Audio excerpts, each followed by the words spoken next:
Hi, I'm a former higher ed CMO and I have a confession to make.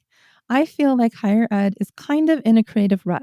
There's a lot of institutions out there doing a lot of the same things. And I think there's a lot of lessons that we could be learning from looking at industries outside of higher education. And so when I had a conversation with Daniel Andreani, who is the co founder of Do Not Disturb, which is a creative agency, I was like, we need to hit record on this and talk about how higher ed can learn from some of the companies that are doing really creative things in other spaces.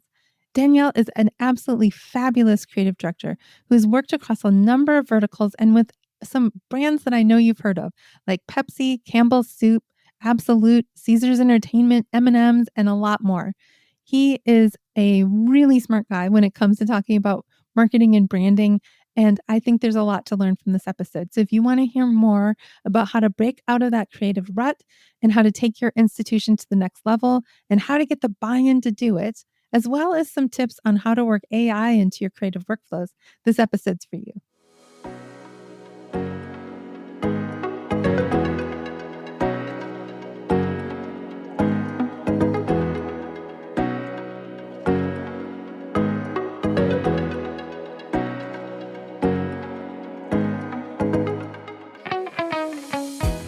Welcome to Confessions of a Higher Ed CMO, a podcast that empowers higher ed marketers to bring innovation, creativity, and excellence to their work. I'm your host, Jaime Hunt. Join me every 2 weeks for discussions with some of the best minds in higher education marketing. Confessions of a Higher Ed CMO is part of the Enrollify Network, a robust collection of podcasts designed to help higher educational professionals like you grow. Explore our other shows at enrollify.org or check out some of my personal favorites linked in the show notes below. Enrollify is made possible by Element 451, the leading AI-powered all-in-one student engagement platform, helping institutions create meaningful, personalized, and engaging interactions with students. Learn more at element451.com.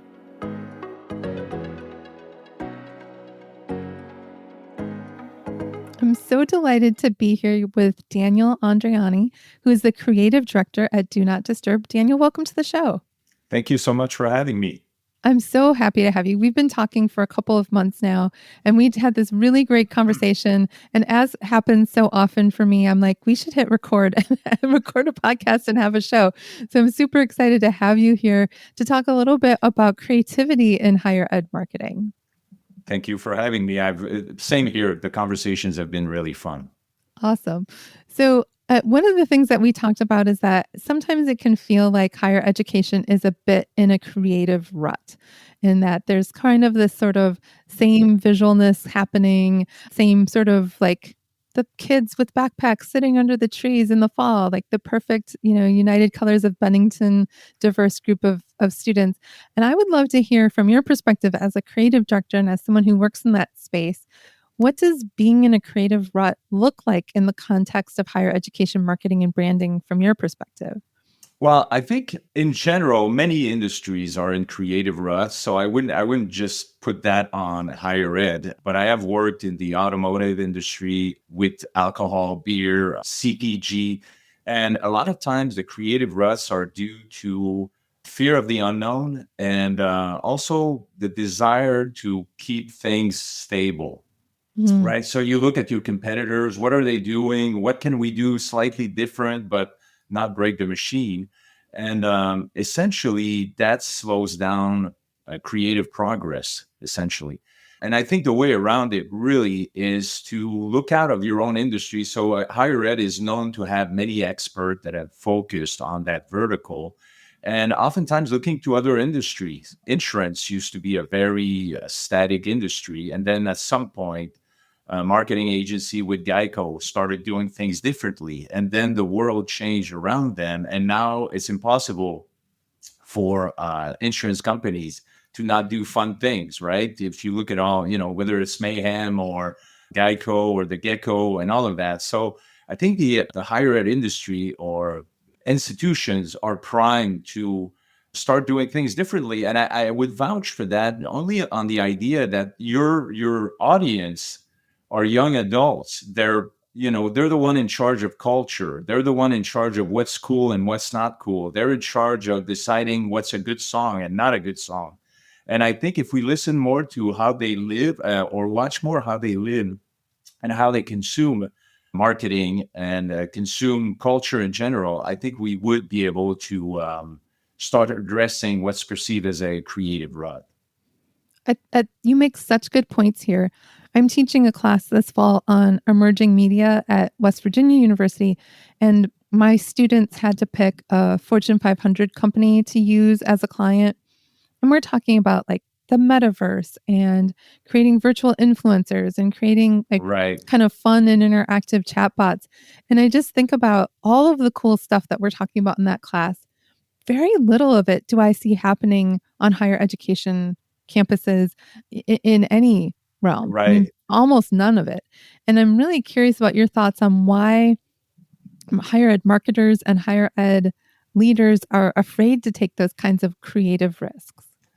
I'm not sure if it's maybe afraid is a big word, right? But usually you operate within the sandbox, And to get out of that implies, a little bit of curiosity and to say, hey, maybe there's a different way of doing this. But in order to do this, you sort of have to make time for it. And so if you think of CMOs and CEOs and in general busy schedules, and in order to get out of your comfort zone, you have to take the time, but oftentimes that time is not there. And so I think when you bring in, either consultants or people or agencies or whatever it is, make sure that they can bring in a different perspective that's outside your expertise, and then allows you to view the world differently. And then I would say also it takes a little bit of courage that's rooted obviously in your experience and your knowledge, the faith in your ability to do things differently, to be able to sort of go into a room and say, hey, the path to success implies that we need to do things differently. And when you say that, usually people will go like, what do you mean differently? Are you going to mess up my day to day or whatever? And so you have to make sure that you surround yourself by people that are confident in their ability to bring those conversations to the table, with also a mindset, because oftentimes creative are pigeonholed into doing something. But most creative leaders that I know, the good ones anyway, have a good sense of what business objectives are, and I have a good sense of what's the difference between brand messaging and brand design and brand persona. And then you can speak eloquently about things that you should probably address as an institution in order to be different and get out of that creative rut. So it's a set of behavior, honestly, that you learn if you learn from the right people, or you go to the right agencies, or the right structures. But oftentimes education thrives on data and academics, right? Scholar points of view, and marketing is a lot about execution. So it's one thing to understand all those things, but then you have to go out and execute properly. And oftentimes that's where most companies fail. If you think of marketing in general, 9 times out of 10, what we see is not really good. And then there's the one odd thing that we see. We're like, wow, this is so awesome. And it doesn't mean that the 9 others had bad intentions or didn't know what they were doing. It's just that when you get to execution, you need to be surrounded by the right people to deliver on that vision. People with a vision themselves. You know what I mean? Like, that determines how they approach things. And I was saying earlier, and I've been having a lot of conversations over the year about this, but sorry, on creative direction. And what does it mean? And for me, a good creative director is a tastemaker. So they Mm. understand where things are in society, fashion, and all those things I was talking about earlier. And then they bring that point of view to the table through the filter of what is the higher ed or the institution's brand positioning? What's their brand messaging? And then they can filter some of that knowledge, sort of like I was thinking of, again, this morning. Obviously, I think about that stuff all the time. But when Tom Ford went to Gucci, Gucci went from being your dad's cheesy brand to this luxury premium brand that became a reference in the world. What was that? Well, part of it was brand repositioning, obviously, but also the vision of someone saying, this is how it needs to come to life based on my personal views of the world and where I know fashion is right now. Now, that's a giant leap to education, but education would win in contemplating some of that thinking because we're talking to young people. Yeah, it's really striking how many higher education institutions have sort of staid and traditional branding.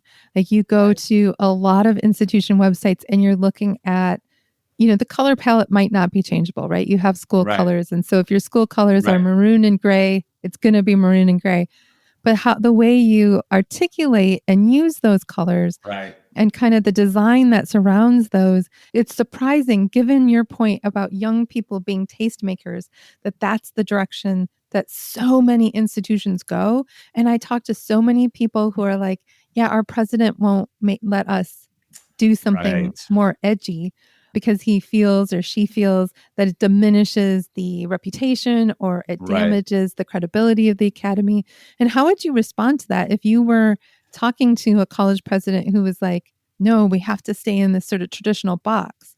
How would you get them to bust out of that? Well, without first with the team, we should look at how to make maroon and gray cool, right? So that's Right. that's on one end. But seriously, I think it's a mixture of two things. Oftentimes, not just presidents of higher ed institutions in general have a vision for what the brand should be. Oftentimes, that get in the way of what people are willing to receive from the brand, right? So Mm. and even recently, I was talking to a business owner, very close founder of their own brand, and everything was very subjective. And we managed to bring the conversation around to being, yes, but this is not about you. You are not the audience, Right. right? You and so there are many ways to get to that, but ultimately that's what it comes down to.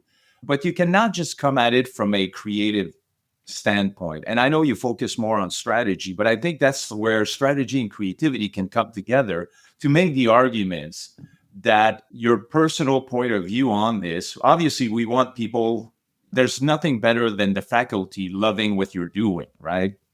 And so we want that to happen, but it cannot be seen through the filter of someone who has minimal knowledge of what marketing is meant for, right? And so I will never try to pretend that I am the president of a higher ed, but I can talk all day long about what makes good marketing and why do people respond to certain types of things and not so much.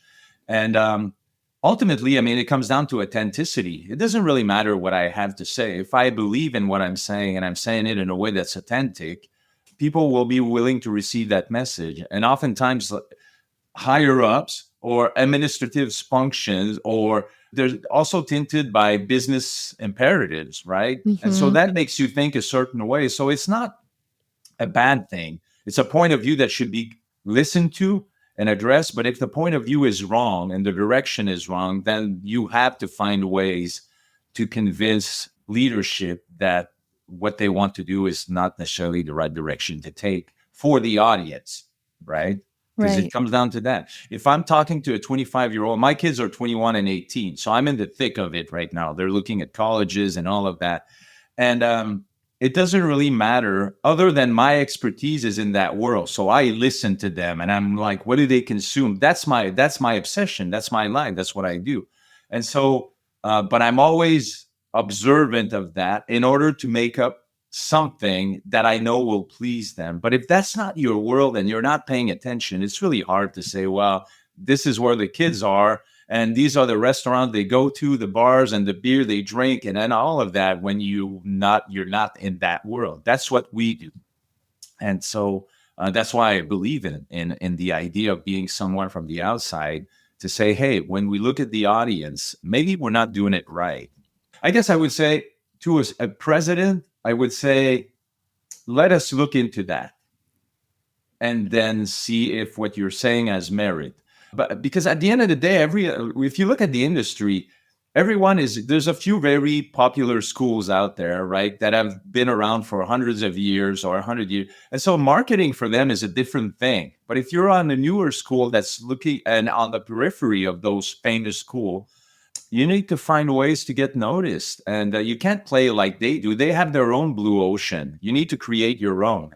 And so I know I'm going left and right a little bit, but there's so many facets to that question. It's a hard one. It's a hard one because sometimes you get a hard no. And then, okay, well, we'll just keep doing the same. Yeah. It's a No, you lost make opportunity. it so is. And I think about, and I wrote about this in my book. Elwood Robinson at WSSU gave me like kind of a blank check in terms of, I mean, do what you want.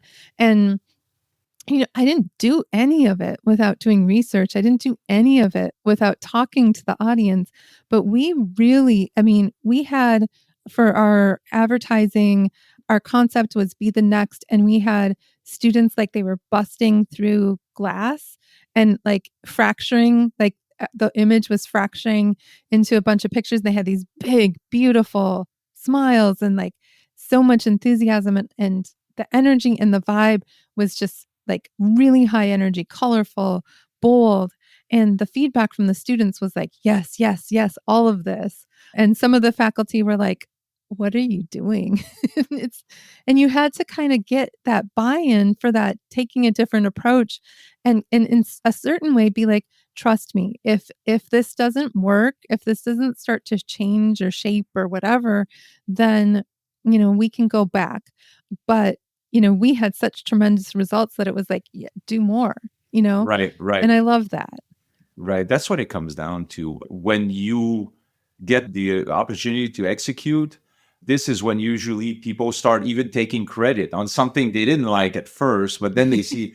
And so that's the power of being the outsider, if anything, right? Is to be able to provide for another vision. And based on your experience and your knowledge, it's going to work. But we come loaded, right? I wish sometimes that we had like you cannot be an architect or an engineer without having some sort of certification, I suppose you would call it Right. in English. I'm struggling for the word. I know in French, but in our world in advertising, we don't have that. So there are many people claiming to do a lot of things, and they're really good at marketing themselves, and then they go out there and they don't know what they're doing. We're paying the price for that, right? For sure. And so if you come in with the proper preparation, a belief system that's clear in your head, right? You believe in these things in order to do your work properly. And then you do the research and you tend your research with some of your expertise. Usually that's a good place to end. This will go well. It never, not once in my life did I do something that didn't work. But to get there, it's always like, oh my gosh, will this work? Will this not work? And then you get the results and everyone's claiming credit, which is awesome. But Yes. you have to sort of have the ability to trust your expertise in order to share with others. And I will say also, like, faculty has a different way of viewing the world than students, right? And Hmm. they're also carriers of a lot of that knowledge of how students think and the young folks. And so they might have different needs from a marketing standpoint in order to be proud of what's about to happen. And so sometimes it's just a matter of, okay, for the students or for our audience, we'll create this. And for faculty, in order to get them on board, we'll create something else. And then when everything, faculty, students, leadership, when everything is aligned, I mean, this is when it can get really, really powerful because there's a sense of pride coming out of a 4-year education, especially if that education system has the proper resources and ability to bring marketing to life in a way that makes you proud. It's not just about sports when you think about it, right? Yeah, that's so true. And when you're talking about faculty, I think about something a faculty member said in a meeting once that I was in. He said, on a university campus, think of it as Middle Earth for you Tolkien fans out there, Lord of the Rings fans out there. Think of it as Middle Earth, and the administrators, the VPs, the president are humans, and the Right. faculty are the elves. We are here for millennia compared to how long a president or a VP or whatever is at an institution. And so you're right, they do carry a lot of institutional knowledge, a lot of institutional power, and there's a lot of value in that. But I also think like I talk to people who say things like, they've only ever worked on this campus. They've not seen outside of this world. Right. And so I think that blending of the institutional knowledge and that expertise with the looking from the outside, bringing an outside perspective in, that's where you start to get like really, really good campaigns. Right.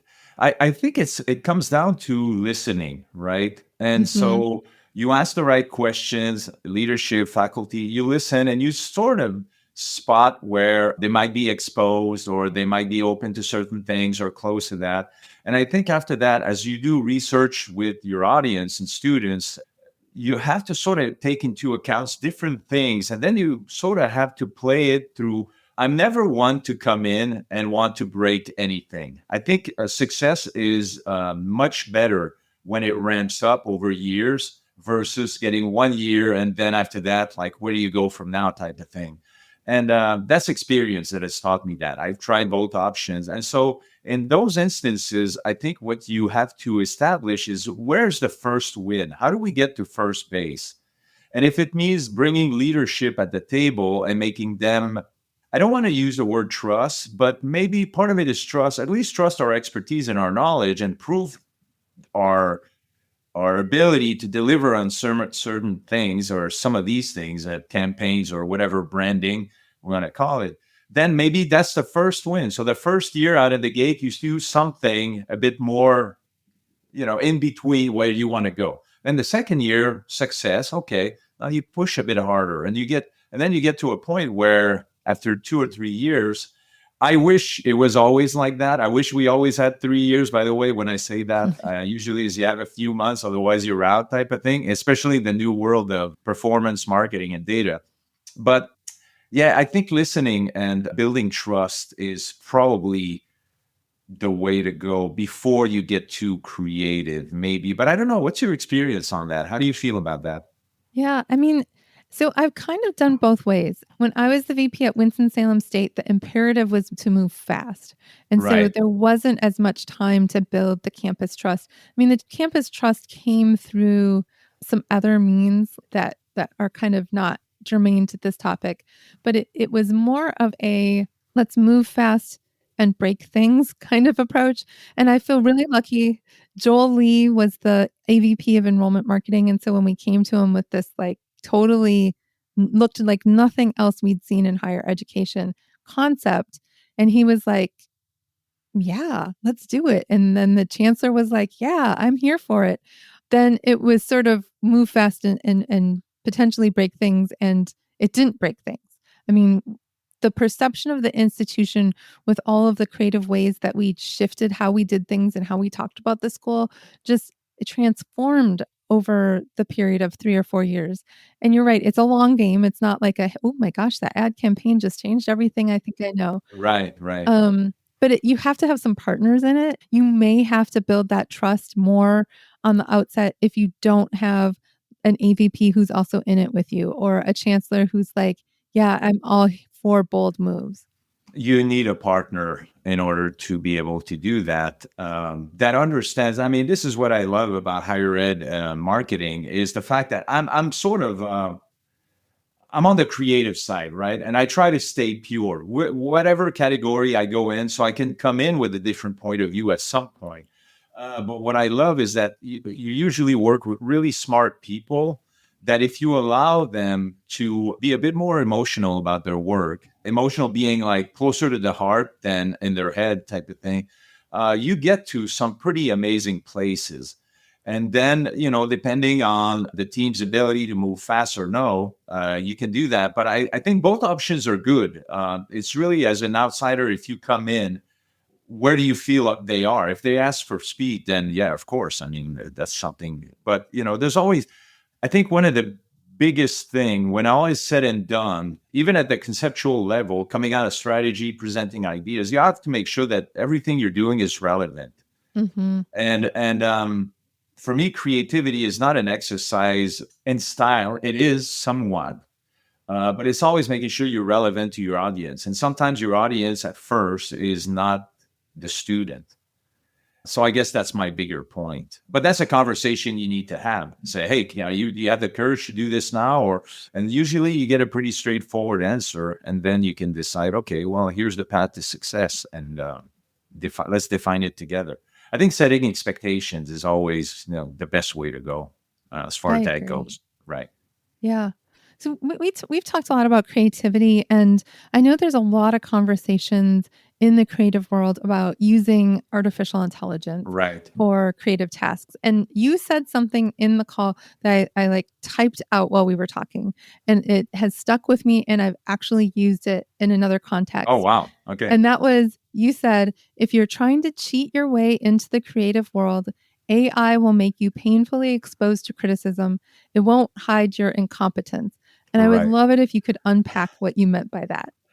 Oh my. Yeah, that's a big one. So AI is a great assistant. That's how I see it. I mean, there are fields in science where AI is the whole thing, right? And because it's a different set of skills that's needed to cater a certain need. In the creative world, a lot of what we do is good creative leadership, let's just put it this way, is tinted partially by experience, the people you've rubbed shoulders against, from whom you learn. It's not necessarily a thing you go to school to learn, right? You learn it over time. And if you're working with the right brands, the right people, then you learn the right things. If you're not, you might learn the wrong things, right? And then if you're not trained at all, you're just making it up as you go. I think what makes a good creative director or a good creative in general is to have a strong sense of belief system. What are my values? Do I believe in simplicity or complexity? Do I believe in doing the same thing or doing things differently? Do I believe in being disruptive or do I believe in beauty and being poetically disruptive? So there's all these. And once you're clear on those things, then you start building some sort of suitcase or toolbox that allows you to go into situation and use that knowledge and expertise to make judgment calls, right? Mm. The good ones. And to say, well, you can raise your hand and say, this is not where the world is right now because of this and that. If you don't have that setup, that toolbox, it becomes painfully evident that you are not equipped to handle those situations. When I was talking earlier about sometimes we come in with us with the baggage left by others, right? Because they didn't know what they were doing. I think that's even truer with AI. And so if you think 2 years ago you came out of school or whatever, I'm making this up, or you've been in the business for 20 years not doing a really great job, that AI is going to save you. It will not.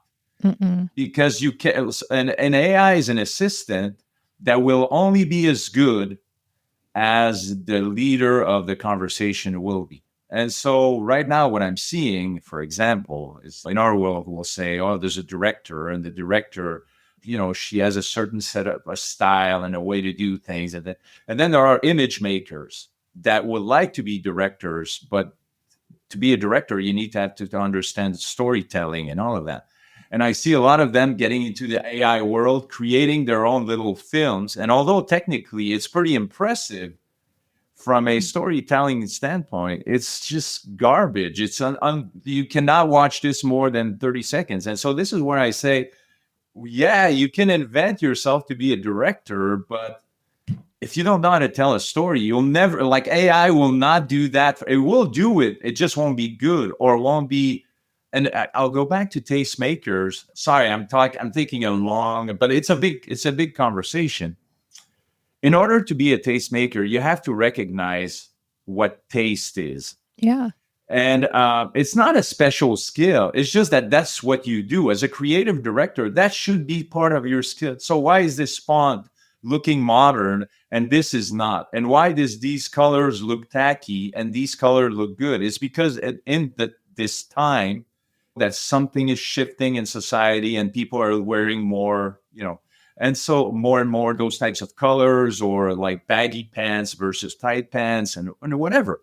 And so AI cannot, I call it creative consciousness. Why is it that we love cat videos? AI could have never guessed that we would love cat videos. Right. Right? Like it. Well, that's someone at some point was obsessed with cats, posted it on YouTube or TikTok or whatever. And then we were like, wow, cat videos are awesome. AI cannot do that. A good creative person can. AI could have never created Liquid Death. No way.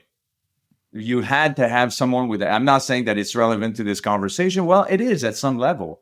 And I think in order for AI to do a good job, it's all about human quality control. And good human quality control varies, right?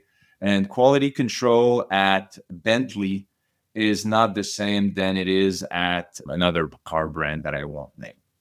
You know, Right. and right, and so that's what AI cannot do in the creative world. It can come up with stuff, but if you don't know what you're doing and you're putting that out there into the world, the leadership of our industry will point to it and say, "Hey, this is just garbage."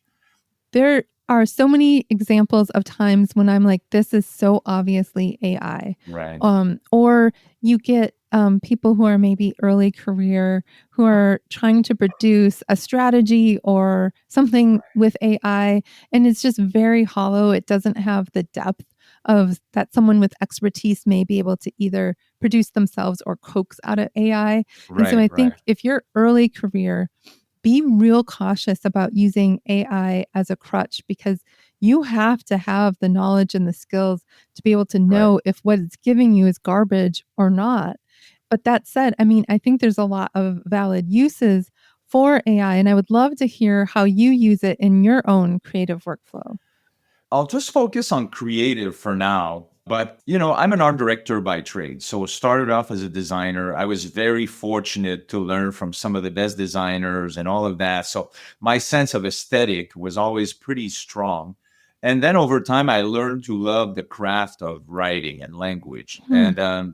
And so I'm very good in the marketing world, like writing headlines and things like that. But as soon as it gets to more than one paragraphs, I need to rewrite and rewrite and rewrite and edit myself. And it's just like it's a very tedious exercise.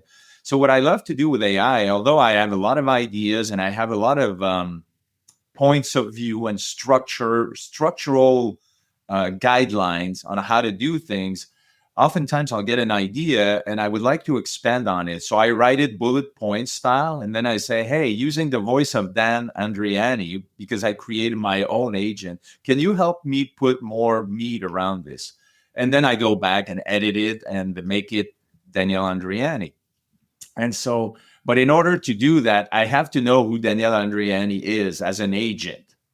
And so Yeah. that's why, and I'm working on a different business venture helping someone else where we've created copywriting agents, but they're stellar.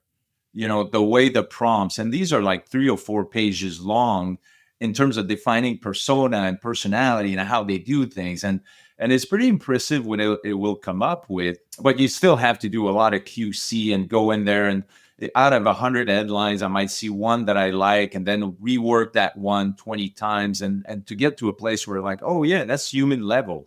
But it's still some of my best copywriter friends are just so stellar that there's nothing out there that's a machine that can write like they do or come up with ideas like they do. But I view it as an assistant, definitely. I don't think it's there for art direction, design, photography. It's doing okay things, but never, it's great for storyboarding, for comps, but never in the context of the professional world. And even now, I mean, one day nobody's going to care. It's all going to go there probably like a crappy ad. If it's with good actors or bad actors, it doesn't matter. It's still a crappy ad. But I think the good stuff will still be rooted in the power of an idea and the power of a good story and a good brand persona. So, I love how much you talk about story because I think that's something that a lot of marketing is just about how the aesthetic is, like the look right. of something is, and not necessarily the story it tells. So I love how much you talk about that. Like that's just something that I think can sometimes get lost in the production of the volume of content that higher ed marketers have to create. Right. So, of course, the way we consume marketing is different, right? So, I have my phone here and I just, and that's pretty much the new way.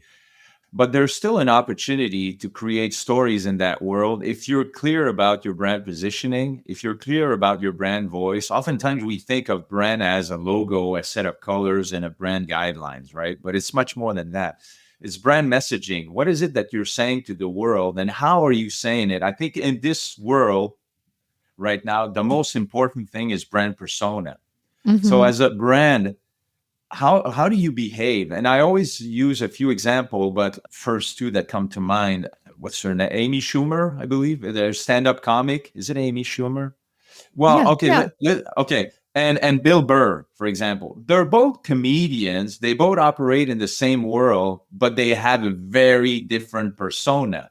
And Mhm. that's what makes them different, how they tell story, what kind of story.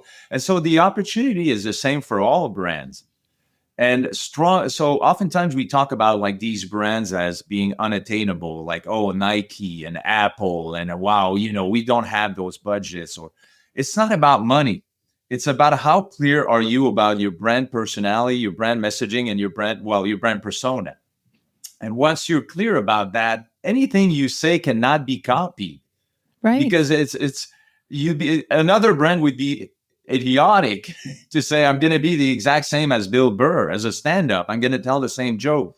And so oftentimes we underestimate the power of brand messaging and brand persona, because really that goes beyond the suit or the jacket you're wearing. That's really about your personality and how do you go about the world. And when you're really clear about that, you get a shot at being one of the best brands in the world. But oftentimes we want to bypass that because it's a hard exercise. It's hard to figure out your one word equity, to figure out like your brand positioning, to figure out your brand messaging, to figure out the tone and manner in which you're going to say things. And oftentimes it just gets to, oh, we have a logo and a set of color, we're done. And Yeah. it's not that. Nobody could care less. I'm not saying design is not important. It's super important. But we have to remind ourselves that it's the envelope. It's not the essence of the brand. It's the envelope. That's so true. And I think that that's a piece that I think is missing so much is the sense of who you really are in the guts. Like it can be very surfacey. And I get why. I get why. We are so busy. We are so pressed for time. And I think a lot of times we pick up what we did last year and change a few things. But to really think outside the box and to really be truly unique in the marketplace, we have to be uniquely ourselves. And that requires a lot of listening, a lot of listening. Right, right. I remember doing the exercise. It was a full planning strategic exercise with the largest in the world paper company. I won't say who. And they were really struggling because that world with, the disappearance of paper and, now it's boxes, but, and they used to own forests and essentially they define themselves by landowners. Right. And Mm, then, but at some point they sold all their forests because they didn't want to deal with the negative press and all of that. Like they were always under attack and they couldn't find their own. What do we stand for? Who are we? And we went to the exercise, and I can't go into the details of that, but it was such a liberating act for the leadership team of 10, 15 people to finally know, oh, wow, this is what we're about, and this is how we should go into the world, and these are the tactics we should use. And that can only come to life. And I think the education world would benefit so much from that, through going through an exercise that involves leadership and faculty.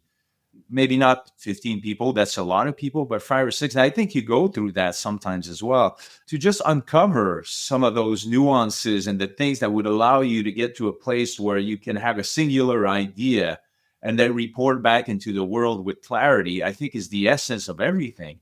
And so when we think of brands that stall in the education world or not, is because they're not clear about that North Star. And so mm, everyone goes back to their desk, doing their things, saying different things.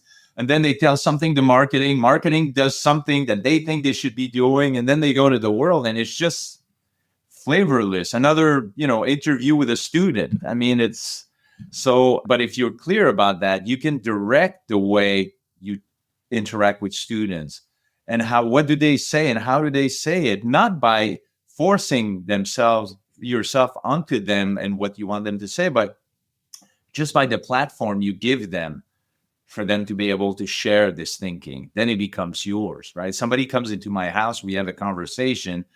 I'm the guest. I will direct the conversation based on my interests, or not the guest, but the owner or the guy making the reception. And then the conversation will go a certain way, and I will ask questions, but my personality drives the conversation. And then they say what they want to say. But so that's why you're a great interviewer, obviously. And I know that there's a set of behavior you have to adopt, but it's also part of your personality. If you don't like to hear what people have to say, then there's no point. Right. But it's because you have a strong sense of self. And I think oftentimes brands don't have that. So they don't know how to go about doing anything. What happens if we don't get this right? If campuses keep playing it safe, what do you think's at risk for the institutions and the people that we're trying to reach? I think the dynamics are evident, right? The 4-year education is not as important as it used to be for people. They don't think they can be successful without that. There used to be a time that without going to college, you were done. You had very little opportunity. It's not like that anymore. And so I think that puts a lot of pressure. I think the cost of education is hardly justified by the brand anymore, right? If you think I pay a premium for a brand and the brand is not being addressed at that level where you're going to spend $30,000, $40,000 a year to get an education, then you will pay a price at some point. People are going to stop coming to your school. So I think growth will just slow down and campus will get emptier. It's a very insular industry, but it's not protected from the laws or the basic rules of marketing. If you don't nurture your brand, you will pay the price. And we see schools shutting down left and right. So it's going to be more of the same. So I would really encourage marketing leaders to find the proper resources and work with the right agencies that will put them on the map. I mean, that's really what that is. And there are, but there are so many great, there's Mischief out of New York. That's run by Greg Hahn, who does amazing work bringing back, QSR brands. And, that's the work I respect. And that's the work I believe in, because at least it gives you a shot at being successful versus just waiting for the roof to cave in and bury us. So I love that. And I love that perspective, because I just feel like the roof caving in is a genuine risk at some institutions, metaphorically. Yeah. Right. Yes, there's a lot of talk about infrastructures, and some of these campuses are ginormous, if I can use that word. And then you're like, okay, well, education has shifted. It's not so much about the campus anymore. Maybe it's more about online education, or there are many factors influencing. It's much more complicated than that, but these are some of the things you have to look into. If you don't nurture your brand, things will fall apart for lack of use and an empty campus. Yeah, so true. This has been such a great conversation. Where can people find you if they want to chat with you? They can, the easiest way to get in touch with me is text message me, 619-341-3330. But my email is Daniel at donotdisturb.love. I love that's that. What you want. Right. I love that. I love your URL. That's fantastic. And listeners, as you know, you can always find me on LinkedIn at Jaime Hunt, on my website, solvehighered.com, or on my book's website, heartoverhypebook.com. And I always love chatting with you, so please feel free to reach out anytime. And until then, let's go bust some silos. Confessions of a Higher Ed CMO is part of the Enrollify podcast network. If you like this podcast, chances are you'll like other Enrollify shows too. Our podcast network is growing by the month, and we've got a plethora of marketing, enrollment, and higher ed technology shows that are jam-packed with stories, ideas, and frameworks, all designed to empower you to be a better higher ed professional. Our shows help higher ed marketers and admissions professionals find their next big idea and feature a selection of the industry best as your host. Learn from Mallory Wilsey, Seth Odell, Jenny Lee Fowler, Eddie Francis, and so many other of your favorite leaders in higher ed. Enrollify is made possible by Element 451, the leading AI-powered all-in-one student engagement platform, helping institutions create meaningful, personalized, and engaging interactions with students. Learn more at element451.com.